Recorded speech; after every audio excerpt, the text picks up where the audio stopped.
Today is November the 11th, a day America honors all of those who have served our country.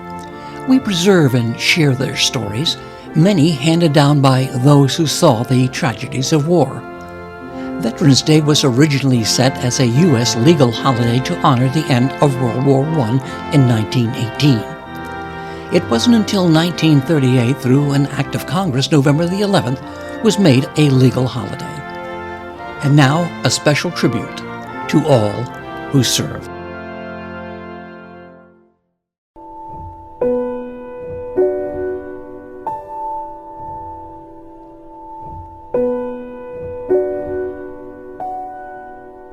Raise your right hand and repeat after me.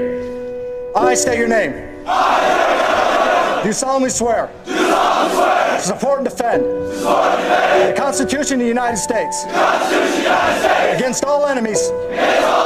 Foreign and domestic. And to bear true faith. And allegiance to the same. That I will obey. The orders of. The President of the United States. And the orders of. Those officers appointed over me according to regulations and the Uniform Code of Military Justice. So help me God. We celebrate Veterans Day on the anniversary of the armistice that ended World War I. The armistice that began on the 11th hour of the 11th day of the 11th month. The timing of this holiday is quite deliberate in terms of historical fact.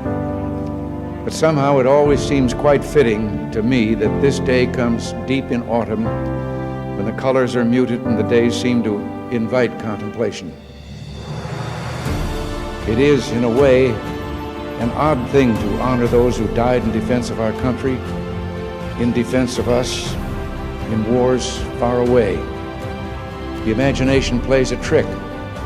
We see these soldiers in our mind as old and wise, but most of them were boys when they died, and they gave up two lives, the one they were living and the one they would have lived. When they died, they gave up their chance to be husbands and fathers and grandfathers. They gave up their chance to be revered old men.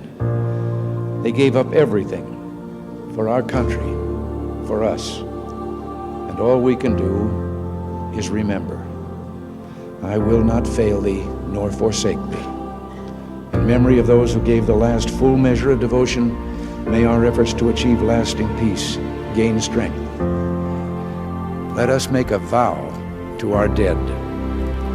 Let us show them by our actions that we understand what they died for. Strengthened by their courage, heartened by their value, and borne by their memory, let us continue to stand for the ideals for which they lived and died.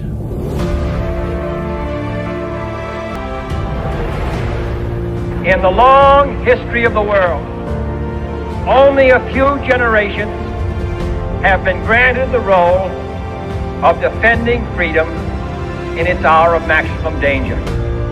I do not shrink from this responsibility. I welcome it.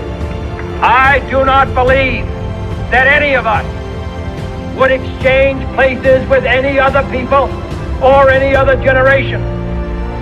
The energy, the faith, the devotion which we bring to this endeavor will light our country and all who serve it.